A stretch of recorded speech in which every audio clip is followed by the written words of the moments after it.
Vamos a estar hablando del tema de la reunión del presidente Javier Milei con los gobernadores y de cara ya a las elecciones. Estos encuentros que se vienen dando del senador nacional, el doctor Juan Mansur, con el primer mandatario. ¿Cómo le va, ¿Cómo licenciado? estás? Tanto tiempo. Sí, sí. Bueno, a ver, vamos primero a lo provincial y después a lo nacional. Vamos. Bueno, claramente ha sido muy simbólico que sea justo un 9 de julio esta reunión en donde aparecen los dos principales referentes que estaban en clara oposición respecto del gobierno nacional y lo que debía tomarse como postura, y eran dos líneas internas del peronismo, dando una caminata prácticamente como sellando un acuerdo que seguramente de acá hasta agosto lo vamos a ir viendo ya un poco más consolidado y tomando mucha más forma seguramente, y definiéndose porque no les queda más tiempo, Claro, obviamente. El 7 de agosto ya Exactamente. hay que cerrar listas. Entonces, a ver, es un paso que da el peronismo en esa interna, precisamente para poder evitar la dispersión que esta anulación de las PASO ha generado. Si hubiese existido las PASO, quizá esta escena o esta imagen no la vemos, sino que deriva en una interna para poder definir las candidaturas.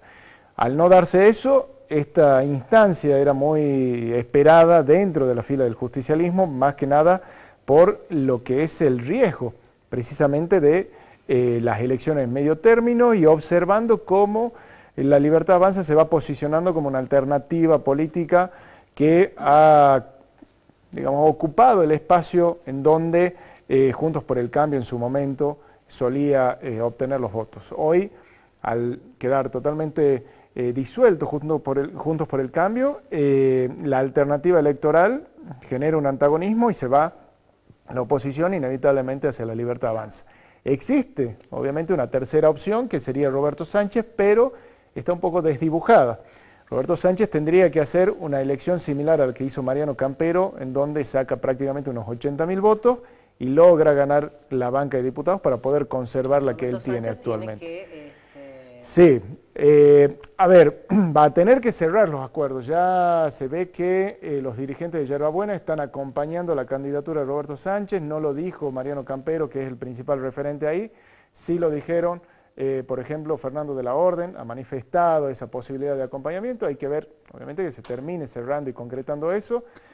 Pero en ese sentido, bueno, ahí eso le favorecería al oficialismo. Claro. Está este escenario en donde van unificados y los radicales, y por ejemplo, van dispersos la oposición. Romano Norri. Todavía no están definidos a ciencia cierta, o sea, se sigue especulando. Entonces son espacios importantes a tener en cuenta. Yo creo que sí van a terminar cerrando en ese sentido porque en lo que hace a la afinidad política... No les conviene tampoco debilitarse. Sí, no les conviene debilitarse como espacio para poder negociar de acá para más adelante. A ver, especulando un poco más, les convendría que le salga mal a Roberto Sánchez, pero es también entregar prácticamente todo a la Libertad Avanza. Entonces, en ese sentido, sí tienen que retener por lo menos la banca de Roberto Sánchez y hacer esa elección decorosa. Claro. ¿Y quiénes serían los candidatos? ¿En el caso de quién? ¿De Roberto Sánchez? No, del Partido Justicialista. A ver, suena mucho lo que es la figura de Javier Noguera.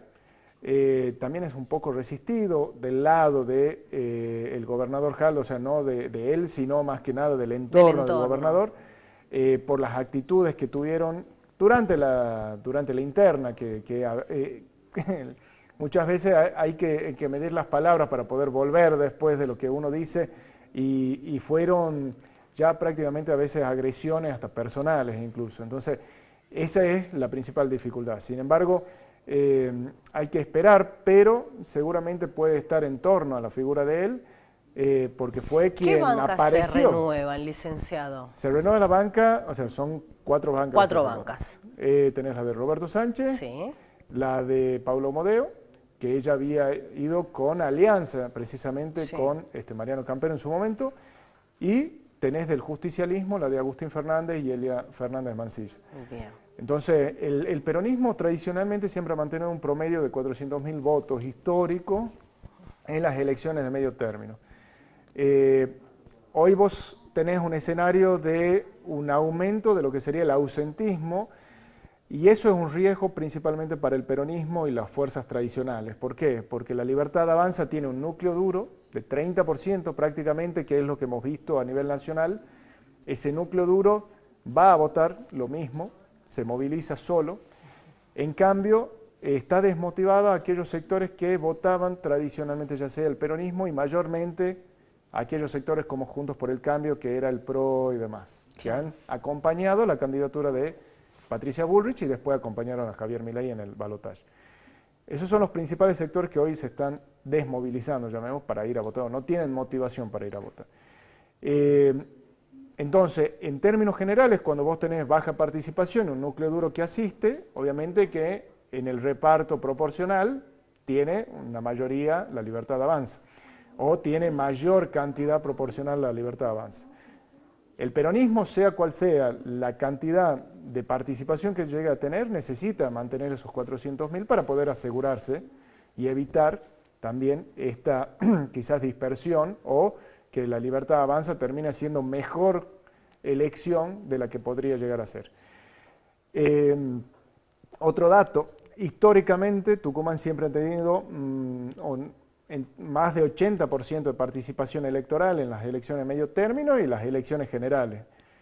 Eso puede caer, sí, puede darse ese efecto contagio, podría llegar a bajar hasta 70 puntos más o menos la elección. No creo que baje hasta más, claro. Sí, podría ser 65, una cosa, pero ¿podría ir él de candidato? ¿Cómo? ¿Podría ir él de candidato? El gobernador sí, puede ser una de las alternativas. Hemos visto en el caso de Buenos Aires que han empezado a cerrar, ya podemos pasar a lo nacional. Sí. Van cerrando candidaturas que son claramente testimoniales. ¿Sí? La vicegobernadora, un ministro, etcétera, claro, un intendente, dar lugar a efectos de poder traccionar precisamente, porque van en contra de este elemento que es la desmovilización o la falta de motivación que tiene el electorado por participar. Entonces, son figuras convocantes, claramente testimoniales, y que seguramente de ahí van a ir surgiendo para más adelante posibles nombres que terminen siendo candidatos a diputados. O sea, vamos a ir viendo esa estrategia. Y ha sido también una alianza que se ha ido marcando principalmente con tiras y aflojes, en donde distintos sectores, el masismo, el ala de Kicillof y de Cristina Fernández se han juntado, han logrado encontrar un consenso y han podido llegar a un cierto punto de acuerdo. Pero obviamente un acuerdo bastante débil, un acuerdo electoral que hay que ver también si eso se mantiene para diputados, seguramente lo hará.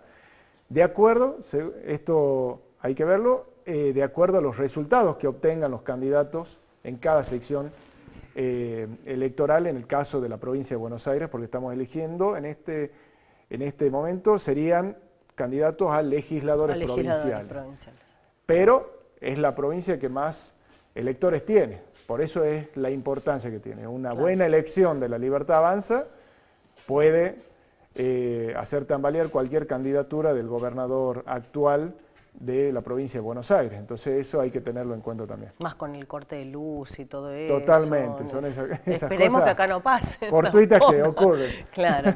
Bueno, hasta el 7 de agosto vamos a seguir esperando. Hay tiempo, sí. Pero yo creo que es histórico porque es la primera vez que se dilatan tanto los candidatos. Y en algún punto, o sea, hasta el mismo día pueden llegar a haber cambios, inclusive. Sí. Lo vimos con candidaturas, por ejemplo, cuando Guado de Pedro y Mansur iban de candidato. ¿Y cómo hacen con el electorado? ¿Te confunden totalmente? Sí, van a tener, a partir del 7, empezar a hacer campaña por ciertas personas. Claro. Pero bueno, yo creo que el electorado también está acostumbrado a eso, ¿no? Hasta último momento poder saber. Obvio que siempre conviene tener ya definido. Claro. Esto también es como un juego de póker, ¿no? Hay que ir, o el truco, más que vamos al truco que es más nacional. No hay que ir mostrando todas las cartas siempre a último momento y eso te va logrando quizás ir marcando un poco la estrategia del adversario. ¿Y la relación con los gobernadores? ¿Cómo? A ver, esta foto, como la podemos mostrar allí... Totalmente distinta de lo que pasó el 9 de julio actual. A ver, es propio, yo creo, de un escenario electoral. Cada gobernador va a buscar mantener ese poder de presión que tiene en Cámara de Diputados y en senadores, en el caso de los que tengan que elegir senadores. Y por otra parte también es el estilo que tiene confrontativo de Javier Milei, en donde en algún punto también el gobernador se cansa un poco de pedir y evitar que, o sea, y no lograr que tengan los resultados esperados desde el punto de vista de los recursos económicos que necesita para poder sostener las finanzas provinciales. Entonces, claro, inevitablemente se va a producir esos tironeos. Quizás después de las elecciones de octubre veamos otro escenario un poco más conciliador o no, porque tenemos elecciones dentro de 2 años, ya presidente, en donde Javier Milei puede renovar o no. Depende mucho también de cómo siga para adelante el gobierno.